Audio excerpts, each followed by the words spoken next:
When Canyon School District opened in 2009, then Superintendent David Doty and his administration started a new tradition with the staging of the district's first Kindergarten College Ready Day.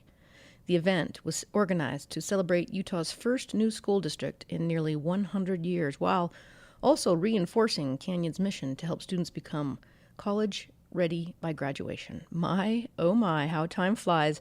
Fast forward to 2022, and many of those wide-eyed kindergartners who began their educational journeys with Canyons 13 years ago have proudly earned their high school diplomas. The class of 2022 is Canyons District's first class, and we couldn't be prouder of the progress those fresh-faced 5-year-olds made en route to becoming stellar young adults who are ready to take on a world that has changed as much as they did. You're listening to Connect Canyons, and I'm your host, Kirsten Stewart.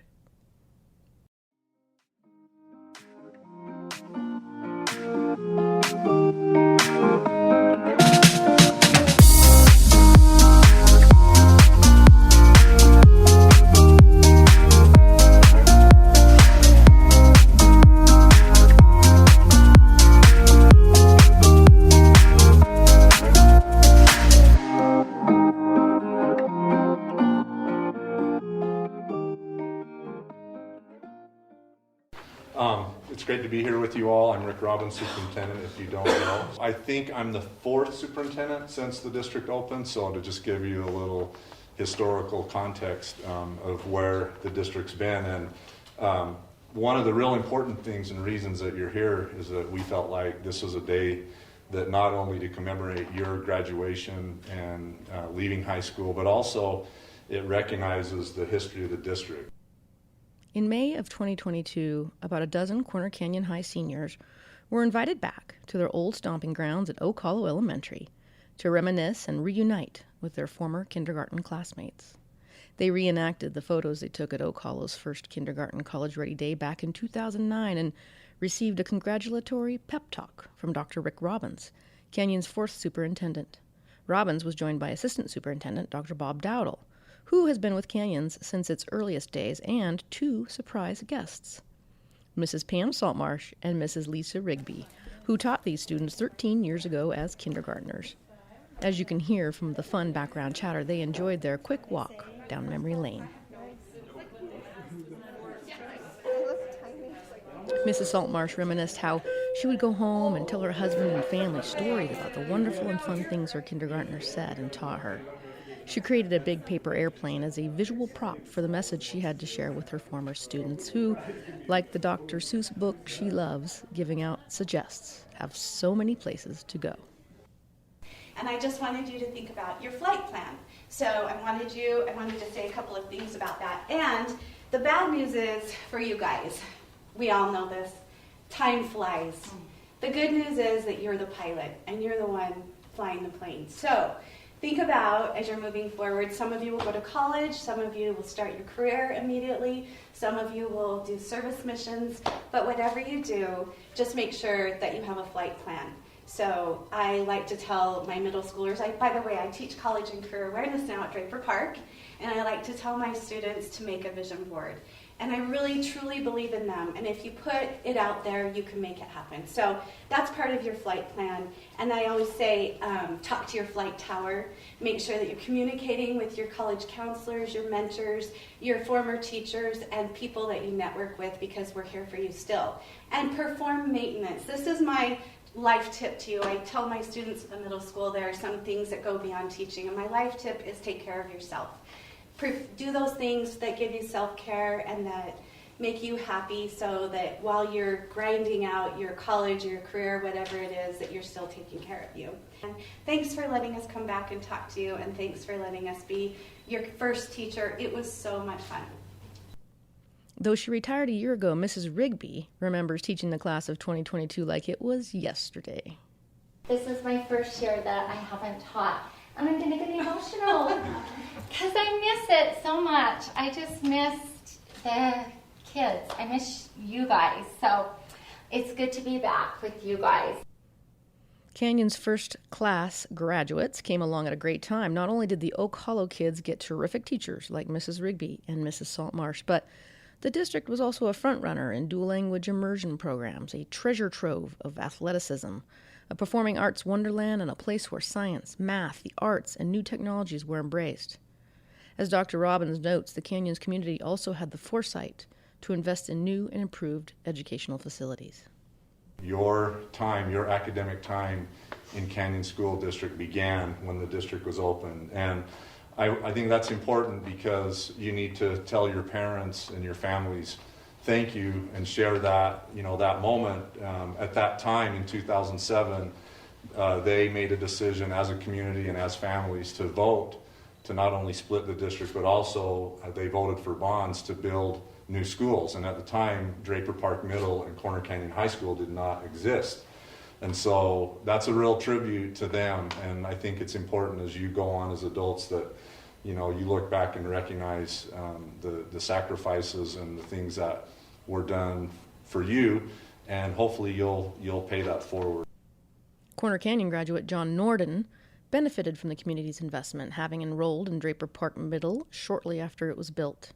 Becoming a fluent French speaker also added to the joie de vivre of his educational experience. Yeah, I think one of the best parts about elementary school was the opportunity to do programs like DLI.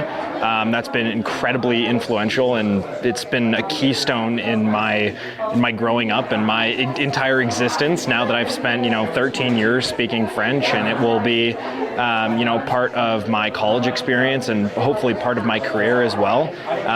Being able to start that experience at such a young age was so influential later on in life. I know so many kids who have tried to learn languages in high school, and they don't have the opportunity like we did to start, at 5 and 6 years old to do that. Walker Dunbar discovered in the home of the Chargers a cornucopia of extracurricular activities, which helped instill with him a passion for business. He is enrolling at the University of Utah's David Eccles School of Business and its global programs. Yeah, I would say the biggest thing, I learned a lot in class, but I think the biggest thing I learned is everything outside of class, whether that be in elementary school, be our puppet play, or being outside doing recess. In middle school, I remember doing the soccer team and French club and doing all these extra things. And then in high school, I did my both business clubs at my school, along with my mom and my team. I think the extracurriculars that the school has to offer is really what made the biggest change. Yes, I did learn quite a bit in the classroom. I took a couple APs, concurrent enrollments, but everything outside the classroom, I feel like, is what taught me the most. The class of 2022 has come of age with Canyons and lived through many changes, some of which went largely unnoticed by students, though they were of great significance. Changes like the reconfiguration of grades to bring the 9th grade into high school for a more streamlined path to graduation, or the unification of Canyons' curriculum and common assessment so that teachers could use data to drive their instruction. These changes, coupled with an emphasis on teachers working as teams, have helped propel a steady increase in Canyons' test scores and graduation rates. Of course, students have also borne witness to major social and political changes, which is what Walker Dunbar remembers, from the election of America's first black president and the Great Recession to the evolution of smartphones. Do you reflect on that at all, or? I do reflect on the Obama presidency. It was a pretty big deal here in Utah. I just remember the food changing. That's all I remember with Michelle's healthy school plans. The evolution of smartphones was pretty cool. I remember first seeing digital screens, and some kids would have them and be like, "Whoa, that's crazy!" Now everyone pretty much has access to it. Our school now gives us computers, which is pretty cool. And who could forget the pandemic, which interrupted 3 of the 4 years these students spent in high school. Through the COVID-19 pandemic, it really taught us some things. We got to be more loving of each other and be more patient. And I feel like the school district for Utah did really good for what we had. I know some states completely shut down. I mean, our school did everything they can to stay open, give resources back to students. I think the Chromebooks and the hotspots really were awesome because a lot of schools and states didn't have those resources. For Charger Megan Schmidt, the times that students did have to learn remotely were a great lesson in time management and using computers to be productive. The pandemic for sure made a really big difference because we all kind of had to learn how to change our life in a way, go home. And as far as school, we had to learn how to do stuff online. But it also gave me more free time to focus on my own hobbies and stuff. Asked if she had any parting words for the teachers who influenced her the most, Megan said she has a lot to be thankful for.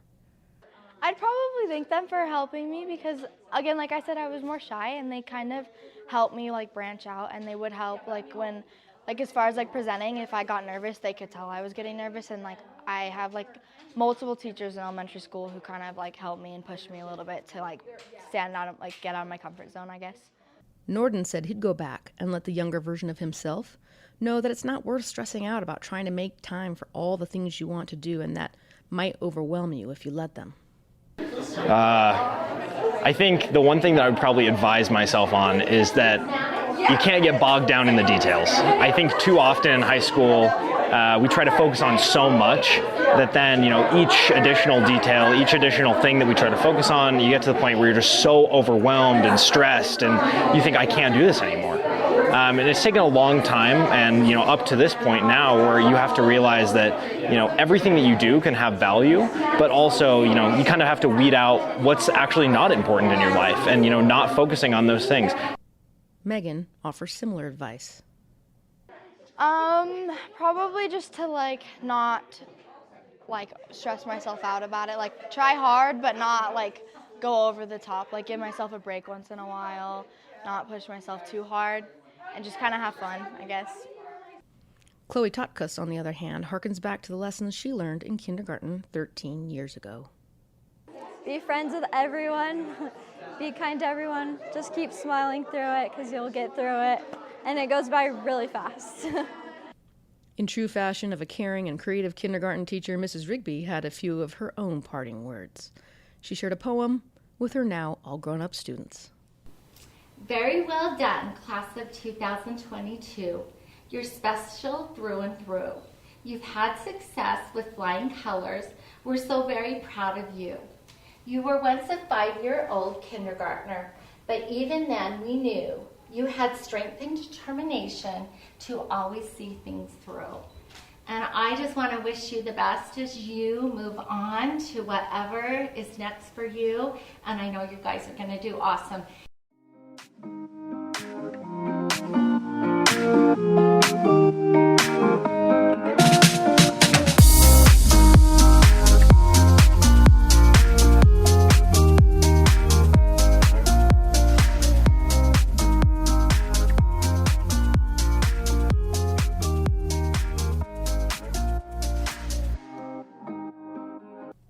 You've been listening to Connect Canyons. Thanks for tuning in. Be sure to drop us a note if you have ideas for stories you'd like us to tell or people you'd like us to meet.